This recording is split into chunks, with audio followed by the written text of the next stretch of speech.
Bonjour et bienvenue sur la chaîne Nébuleuse de Lumière. Aujourd'hui, nous allons explorer un thème que beaucoup ressentent, mais que peu comprennent vraiment, le rejet. Mais pas n'importe quel rejet. Je parle de celui qui coupe profond, qui semble inexplicable, qui nous fait nous demander pourquoi cela nous arrive. Si vous sentez que vous essayez constamment d'être compris, mais que vous ne recevez que du silence en retour, si vous vous êtes déjà senti exclu sans raison apparente, ou si vous remarquez que les gens s'éloignent de vous même lorsque vous ne voulez que faire le bien, cette vidéo est pour vous. Mais attention, ce contenu n'est pas pour tout le monde. Ce n'est pas pour ceux qui sont ici par simple curiosité. C'est pour ceux qui sentent, au fond de leur âme, qu'il y a quelque chose de différent dans leur parcours. C'est pour vous, qui portez une sensibilité que le monde ne valorise pas. C'est pour ceux qui reconnaissent qu'ils ne sont pas ici par hasard. Je ne suis pas ici pour offrir des consolations vides. Je suis ici pour vous rappeler qui vous êtes, d'où vous venez et pourquoi ces douleurs font partie de votre parcours. Parce qu'il existe un type de rejet qui n'est pas une punition, mais une confirmation. Confirmation que vous avez été séparé, choisi, appelé à quelque chose de plus grand. La plupart des gens fuient la douleur, mais ceux qui sont choisis apprennent à écouter ce que la douleur a à dire. Et l'une des plus grandes enseignantes spirituelles que vous aurez dans cette vie est le rejet. Elle montre qui vous êtes, révèle ce que vous portez et vous protège de ceux qui ne savent pas encore gérer votre lumière. Aujourd'hui, je veux vous montrer que chaque fois que vous avez été rejeté, vous n'étiez pas jeté dehors. Vous étiez préservé, protégé, séparé, parce que cela n'était pas pour vous. Et l'univers le savait. Prenez une profonde inspiration. Connectez-vous à ce que je vais partager. Fermez les yeux si vous le souhaitez. C'est l'une de ces vidéos à écouter avec le cœur, à laisser entrer dans l'âme, car à partir de maintenant, nous allons marcher à travers ces douleurs, non pas pour souffrir davantage, mais pour comprendre pourquoi elles existent. Et quand nous comprenons, tout change. Commençons par le premier rejet, l'un des plus silencieux et peut-être le plus difficile à accepter. Mais avant cela, laissez un like pour aider ce contenu à atteindre d'autres personnes choisies. Abonnez-vous à la chaîne pour ne manquer aucune vidéo et dites-moi dans les commentaires d'où vous regardez. J'adore savoir jusqu'où ce message arrive et avec qui il se connecte. Il existe un type de rejet qui ne vient pas avec des mots durs, ni avec des disputes. Il vient sous forme de silence. La personne ne dit pas qu'elle ne vous aime pas. Elle disparaît simplement. Arrête de répondre. Vous évite, vous exclut lentement, comme quelqu'un qui éteint une lumière petit à petit pour que vous ne remarquiez même pas que vous êtes dans le noir. Et le plus confus dans tout cela, c'est que vous n'avez rien fait de mal. Au contraire, vous avez été vous-même, vous avez été gentil, vous avez été vrai. Peut-être même avez-vous aidé cette personne à un moment difficile de sa vie, et pourtant elle s'est éloignée. Ce rejet silencieux est l'un des plus douloureux pour les choisis, parce que nous sommes des personnes qui ressentent tout avec une grande profondeur. Nous remarquons les détails, le changement de ton de voix, le regard qui n'est plus le même. Nous sentons dans l'air quand quelque chose a changé. Et la douleur que cela cause n'est pas seulement due à la perte de quelqu'un, mais aussi à l'incompréhension du pourquoi. Mais il existe une raison spirituelle derrière ce silence. Quand vous êtes choisi, vous portez une lumière différente. Je ne parle pas de quelque chose de mystique ou d'arrogant. Non. Je parle de présence, de vérité, d'énergie. Quand vous entrez dans un environnement, vous ne passez pas inaperçu. Même si vous restez silencieux dans un coin, votre présence parle fort. Votre vibration touche l'autre là où il ne veut pas encore regarder. Et il y a des gens qui ne sont tout simplement pas prêts pour cela. Quand quelqu'un s'éloigne de vous sans raison, c'est souvent parce qu'il a vu trop, ressenti trop, et cela fait peur. Non pas parce que vous avez fait quelque chose de mal, mais parce que vous avez révélé sans le vouloir ce que l'autre ne veut pas encore voir en lui-même. C'est comme si votre lumière révélait le désordre que la personne cache en elle. Et au lieu de remercier pour la clarté, elle fuit, parce que regarder la vérité en face demande du courage. Et il y a des gens qui ne sont pas encore arrivés à ce point de leur parcours. Vous avez probablement remarqué que lorsque vous parlez avec le cœur, beaucoup de gens se taisent.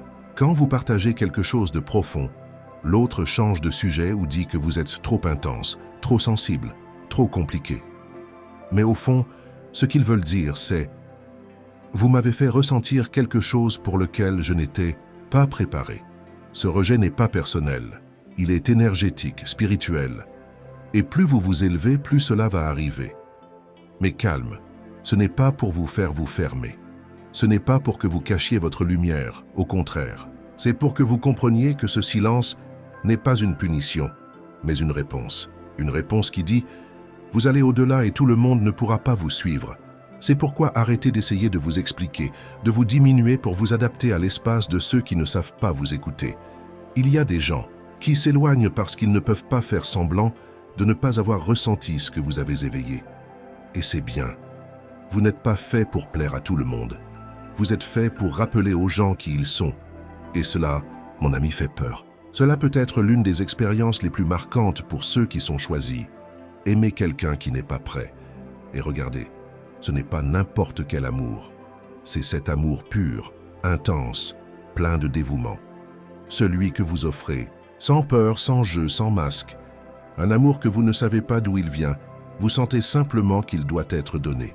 Et puis de l'autre côté, il y a le vide. La personne reçoit pendant un moment, parfois elle semble même correspondre, mais soudain elle se refroidit, s'éloigne, vous traite comme si vous aviez fait quelque chose de mal en aimant trop, comme si votre affection était un poids, comme si votre présence était trop. Et c'est à ce moment-là que le cœur des choisis se brise en silence. Parce que ce n'est pas facile de comprendre pourquoi quelqu'un rejette précisément ce qu'il cherche le plus. Vous offrez des soins, de la compréhension, de l'affection et pourtant, la personne fuit. Et alors vous commencez à douter de vous. Ai-je aimé de la mauvaise manière? Ai-je été trop intense? Ai-je envahi un espace qui n'était pas pour moi? Mais la vérité est que vous avez simplement été entier. Et il y a des gens qui ne savent encore gérer que des moitiés. Il y a des gens qui ne savent pas quoi faire quand ils rencontrent un amour véritable, parce qu'ils ont grandi au milieu de relations superficielles, pleines d'échanges, de marchandages, d'ego. Quand quelqu'un comme vous apparaît, quelqu'un qui aime avec l'âme, qui n'exige rien en retour, qui ne veut que ajouter, cela touche les blessures qui étaient cachées. Et au lieu de guérir, elle fuit. Ce n'est pas de votre faute. Vous n'avez pas eu tort d'aimer. Aimer n'est jamais une erreur. Mais il existe un type d'amour que les choisis portent que tout le monde n'est pas prêt à recevoir, parce qu'il exige de la présence, de la maturité, de la vérité, et surtout, il exige l'abandon des jeux émotionnels. Et il y a des gens qui ne veulent pas encore renoncer à cela. Vous avez probablement vécu cela, sentir une connexion profonde avec quelqu'un, un lien d'âme même, mais peu à peu réaliser que cette personne ne peut pas soutenir cela, qu'elle commence à se protéger de vous comme si votre amour était une menace. Mais ce qui menace en réalité, c'est le reflet que vous provoquez. Vous montrez ce qui est possible, ce qui est réel, ce qui est intense. Et c'est beau, mais aussi effrayant pour ceux qui ne se sont pas encore trouvés. C'est pourquoi ne vous blâmez pas d'avoir aimé quelqu'un qui n'était pas prêt. Cela fait aussi partie de votre chemin. Chaque amour non réciproque, chaque don rejeté vous polisse, vous apprennent à aimer sans vous perdre, à donner sans vous oublier, à reconnaître que votre lumière n'est pas pour tout le monde. Et c'est bien. Votre cœur est un temple, une maison sacrée, et ne doit être la demeure que de ceux qui savent respecter ce qui s'y trouve. Jusqu'à ce moment, aimez. Mais d'abord embrassez-vous, car quand vous comprenez la valeur de ce que vous offrez, vous arrêtez de supplier pour être accepté et commencez à attirer ceux qui vous reconnaissent. Il y a quelque chose qui blesse, d'une manière que nous ne savons même pas expliquer. C'est quand une personne commence à vous éviter sans que vous ayez fait quoi que ce soit pour le mériter. Aucun mot agressif, aucun geste offensant, aucun comportement irrespectueux, rien. Juste votre existence, en étant vous-même, semble être la raison de la distance. Et vous essayez de comprendre, vous retournez les conversations dans votre tête, vous pensez à chaque moment, vous cherchez un signe que vous auriez pu faire une erreur, mais vous n'en trouvez pas, parce que la vérité est que vous n'avez rien fait. Vous avez simplement été qui vous êtes. Et pour certaines personnes, c'est déjà trop. Quand vous êtes choisi, votre présence apporte une sorte de lumière révélatrice. Peu importe à quel point vous essayez d'être discret, gentil, humble, votre énergie dérange, incommode. Elle active ce que l'autre cache, ce qu'il ne veut pas voir, ce qu'il n'est pas prêt à guérir. Et c'est là que l'éloignement commence, déguisé en manque de temps, en choses à résoudre, en je suis juste dans une autre phase. Mais au fond, c'est juste de la peur. Peur d'être près de quelqu'un qui voit au-delà de la surface. Peur d'être face à quelqu'un qui ressent ce qui se cache derrière le sourire forcé. Peur d'être vu pour de vrai. Vous n'avez jamais blessé, mais vous avez éveillé. Et pour beaucoup, c'est insupportable. Ce n'est pas personnel, même si cela semble l'être. Ce n'est pas à propos de vous. Même si cela vous blesse, c'est à propos de l'incapacité de l'autre à soutenir son propre reflet, parce que d'une certaine manière, être près de vous fait en sorte qu'il affronte tout ce qu'il essaie de reporter. Et il y a des gens qui préfèrent vivre en fuyant plutôt que d'affronter leur propre vérité. Et écoutez, c'est difficile d'accepter cela parce que le cœur des choisis est un cœur qui ne juge pas, qui accueille. Il est naturel que vous vouliez comprendre, pardonner, même aider. Mais il est aussi nécessaire de reconnaître que vous n'êtes pas appelé à forcer votre présence là où on ne vous reçoit pas, ni à supplier pour un espace où votre âme a déjà été rejetée en silence. Être évité par quelqu'un que vous n'avez jamais blessé est l'une des épreuves les plus silencieuses de votre appel spirituel, parce que cela montre que vous êtes en train d'être poli pour marcher avec plus de conscience, plus de sélectivité, plus d'honneur pour vous-même, non pas comme quelqu'un de supérieur, mais comme quelqu'un qui ne rentre plus dans des endroits étroits. Et même si cela fait mal, c'est aussi une protection. C'est l'univers qui dit « Ne gaspillez pas votre lumière dans des endroits où elle sera confondue avec une gêne. Vous n'êtes pas rejeté, vous êtes préservé. » Peu de choses sont plus confuses et en même temps si courantes pour ceux qui sont choisis que cette sensation étrange d'être entouré de gens et de se sentir pourtant complètement seul. Vous avez déjà vécu cela, n'est-ce pas? D'être dans un groupe d'amis, à une fête, à un déjeuner en famille, et de sentir comme si vous étiez sur une autre planète. C'est comme si votre âme était en silence, observant tout de loin. Vous entendez les conversations, vous souriez, vous participez, mais au fond, vous sentez que vous n'appartenez pas. Cette solitude n'est pas physique, elle est spirituelle. Et peu importe à quel point vous essayez de vous intégrer, de vous déguiser, de rire avec les autres, la vérité est que votre esprit est à un autre niveau de conscience, non par vanité, non parce que vous vous pensez meilleur, mais parce que vous voyez déjà des choses que la plupart ne perçoivent même pas. Vous ressentez déjà ce qui est au-delà des mots, au-delà des apparences. Et cela fatigue parce que vous voyez les masques, vous sentez la fausseté dans les compliments, vous percevez la rivalité cachée dans les environnements, vous captez les énergies comme si vous étiez une antenne. Pendant que les autres parlent de choses superficielles, vous pensez à des sujets comme le but de la vie, la vérité, la transformation. C'est comme parler une autre langue, dans un endroit où personne ne vous comprend. Et puis, vient cette question douloureuse. Y a-t-il quelque chose qui ne va pas chez moi? Mais non. Ce qui existe, c'est un appel en vous qui ne vous laisse plus vivre en pilote automatique. Un appel qui vous a sorti de la superficialité de la vie et vous a poussé vers les profondeurs pour ressentir, pour questionner, pour chercher quelque chose de plus grand. Et ceux qui sont encore en surface ne comprennent pas cela. C'est pourquoi la solitude au milieu de la foule est l'un des premiers signes de l'éveil spirituel. Ce n'est pas une punition, c'est une séparation divine. C'est Dieu qui vous montre que vous ne pouvez plus vous perdre dans le bruit du monde, que votre âme a besoin de silence, de vérité, de profondeur. Et souvent, cela signifie marcher un moment seul jusqu'à ce que vous trouviez ceux qui voient aussi avec le cœur. Et ce moment viendra, vous savez. Vous ne marcherez pas seul pour toujours. Mais en attendant, cette solitude est aussi une guérison. Elle vous renforce de l'intérieur, affine votre sensibilité, vous apprend que la bonne compagnie n'est pas une question de quantité, mais de connexion. Si vous ressentez ce vide même entouré de gens, c'est parce que votre âme demande quelque chose de plus pur, et même si cela fait mal, c'est un cadeau. Parce que celui qui a ressenti le poids de la vraie solitude ne se contentera plus jamais de présence vide. C'est l'une des blessures les plus silencieuses que portent les choisis. La douleur d'être mal compris, même lorsque tout ce que vous vouliez, c'était aider, accueillir, faire le bien.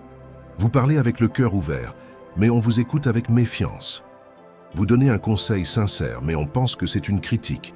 Vous offrez de l'aide et la personne se sent attaquée.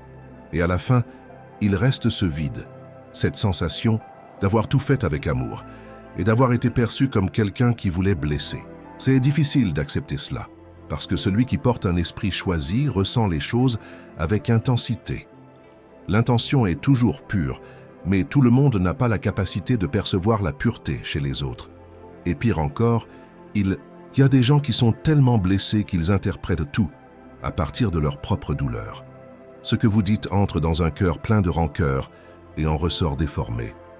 Vous pouvez parler avec gentillesse, mais si la personne n'a appris qu'à entendre des attaques, elle vous comprendra comme une menace. Et alors vous commencez à vous taire, à cacher ce que vous ressentez, à avaler vos mots pour éviter les conflits, et peu à peu, vous vous retirez, vous vous effacez, vous cessez d'être qui vous êtes. Mais laissez-moi vous rappeler une chose, avec tout l'amour. Ce n'est pas vous qui avez tort d'avoir un cœur sensible. Ce n'est pas vous qui devez vous adapter aux attentes des autres. Votre essence est lumière. Et la lumière, lorsqu'elle entre dans des environnements sombres, cause de l'inconfort, non pas parce qu'elle est agressive, mais parce qu'elle révèle ce qui était caché. Le choisi est souvent perçu comme arrogant par ceux qui ne connaissent pas l'humilité. Il est appelé froid par ceux qui n'ont jamais compris le silence. Il est accusé d'être trop différent par ceux qui n'ont jamais osé être authentiques. Être mal compris fait partie du parcours, mais vous ne pouvez pas permettre que cela fasse taire votre âme. Continuez à être bon, même si on vous traite de naïf. Continuez à être vrai, même si on déforme vos paroles. Parce que ceux qui doivent comprendre comprendront. Ceux qui sont sur votre chemin vous reconnaîtront sans que vous ayez besoin de vous expliquer 1000 fois. Ne vivez pas en vous justifiant. Ne mendiez pas la compréhension. L'univers a une manière très sage d'éloigner ceux qui ne sont pas faits pour rester et de rapprocher ceux qui vous voient au-delà des apparences. Vous n'êtes pas venu au monde pour plaire, mais pour éveiller. Et cela n'est pas toujours confortable, ni toujours bien reçu, mais c'est nécessaire.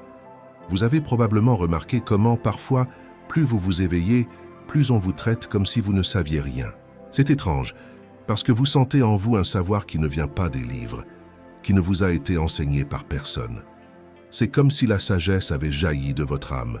Vous parlez avec vérité, avec intuition, avec fermeté, mais pourtant les gens doutent, rient dans leur coin, pensent que c'est de l'exagération, du mysticisme, de l'invention de votre esprit. Et cela fait mal. Cela fait mal parce que vous sentez que vous avez quelque chose de précieux à partager. Ce n'est pas une question d'avoir raison, ce n'est pas de l'ego, c'est le désir d'aider. Le désir d'ouvrir les yeux de ceux qui vivent, encore endormis, de répéter à quelqu'un le message qui vous a un jour sauvé. Mais alors vient ce regard moqueur, le commentaire dédaigneux ou ce silence qui en dit long. Personne ne vous prend au sérieux et vous commencez à douter de vous-même. Est-ce que je délire? Est-ce que je devrais me taire? Est-ce que je devrais cacher ce que je ressens, ce que je vois, ce que je sais? Non, ce n'est pas mieux de se taire parce que votre sagesse ne vient pas de nulle part. Elle a été conquise. Vous avez saigné pour arriver où vous en êtes. Vous avez pleuré seul. Vous vous êtes reconstruit en silence. Vous avez affronté des blessures que beaucoup n'osent même pas regarder.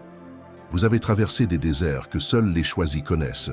Et cela vous a donné un type de savoir que la plupart ne comprennent pas parce qu'ils ne l'ont pas encore vécu. C'est pourquoi on ne vous prend pas au sérieux, parce que votre sagesse ne correspond pas à l'âge qu'on attendait, ni à la simplicité de vos paroles, parce que vous parlez naturellement de choses qu'ils n'ont même pas commencé à comprendre. Et l'ego de beaucoup ne supporte pas d'entendre des vérités de la part de quelqu'un qui ne porte ni titre, ni poste, ni célébrité. Mais Dieu choisit les improbables, et il cache ses vrais messagers dans les endroits les plus discrets. Parce que la sagesse des choisis n'est pas bruyante, elle est silencieuse, elle est ressentie. Alors ne vous laissez pas faire taire, ne vous diminuez pas pour vous adapter à la vision limitée de ceux qui ne se sont pas encore éveillés. Vous savez ce que vous savez, vous ressentez ce que vous ressentez, et cela suffit. Même si on ne vous croit pas maintenant, votre présence plante déjà des graines et un jour, quand ces personnes passeront par ce que vous avez déjà vécu, elles se souviendront de vos paroles et alors, elles comprendront. Trop tard pour discuter, mais encore à temps pour s'éveiller. Peut-être est-ce le sentiment le plus profond, le plus silencieux et en même temps le plus difficile à expliquer à quelqu'un qui ne l'a jamais ressenti. La sensation de ne pas appartenir à ce monde. Depuis l'enfance, vous regardez autour de vous et vous sentez que quelque chose ne va pas. Les règles, les normes, la course sans sens, les gens se battant pour le statut, l'apparence, l'avoir. Et tout cela vous semble étrange. Comme si votre âme était dans un endroit où l'on ne parle pas la même langue. Vous essayez de vivre normalement, vous travaillez, vous vous liez aux autres, vous suivez la routine, mais au fond, il y a quelque chose en vous qui ne s'adapte pas. C'est comme si vous viviez dans une réalité empruntée, un vêtement trop serré pour tout ce que vous êtes à l'intérieur. Et cela va au-delà de la tristesse, vous savez. Ce n'est pas de la dépression, ce n'est pas de la faiblesse, c'est de la nostalgie. La nostalgie d'un foyer que vous ne vous souvenez même pas bien où il est, mais que vous sentez exister. La nostalgie d'un endroit où tout avait un sens, où il y avait harmonie, vérité, amour sans intérêt, où vous étiez compris rien qu'en vous regardant. C'est comme si la Terre n'était qu'une mission temporaire, comme si vous aviez été envoyé ici pour quelque chose de plus grand, même sans savoir exactement quoi encore. Et vous vous êtes probablement demandé « Pourquoi moi ? Pourquoi je n'arrive pas à m'adapter comme les autres ? Pourquoi tout ici semble si superficiel et lourd en même temps ? Parce que vous n'êtes pas d'ici, du moins pas de la manière dont le monde a été construit. Votre esprit est ancien, il vient de loin, il est venu avec un but. Et quand un esprit comme celui-ci s'incarne ici, il ressent le poids de la densité, de la fausseté, du mensonge. Il ressent la douleur du monde comme si c'était la sienne. Mais ce n'est pas une erreur, c'est une partie du plan, c'est une partie de l'appel. Vous n'êtes pas venu ici pour vous adapter, vous êtes venu pour vous rappeler qui vous êtes et pour allumer ce souvenir chez les autres. Même si cela semble que vous marchiez seul, sachez, vous n'êtes pas seul. Il existe d'autres comme vous, dispersés dans le monde, qui s'éveillent également, qui ressentent cette étrangeté, cette nostalgie, ce vide. Et peu à peu, ces esprits commencent à se reconnaître, à se connecter, car la mission d'un choisi n'est jamais seulement à propos de soi, mais aussi de rappeler le chemin aux autres. Et quand cette connexion se produit, quand ceux qui sentent qu'ils n'appartiennent pas se rencontrent, c'est alors que la lumière commence à se répandre, vraiment. Et le monde même étant dense commence à se transformer.